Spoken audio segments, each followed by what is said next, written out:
More fallout today from Sunday's DWI arrest of New Orleans City Council member Jared Brossett. Investigative reporter Mike Perlstein is keeping up with the story now that Brossett has checked himself into a treatment center.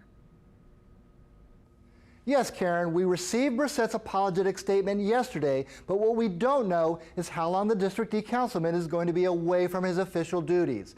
This was all set into motion just after midnight Sunday when Brossett drove across the neutral ground on Allegiant Fields and slammed into an oncoming car.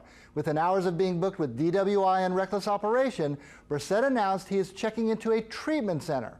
Well, today, Councilmember Helena Moreno told me that she and Council President Jason Williams will split up the two committees that Brossett chairs.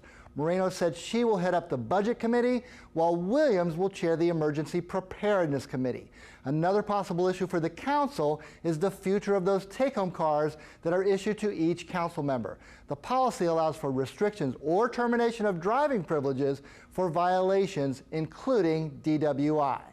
One thing that should remain the same are District D constituent services. His office said it will provide services like mask and food giveaways, and Brossett's staff will continue to give constituent services for everyone who calls. Karen? All right, Mike, and we have learned that Brossett's first court date is August 10th.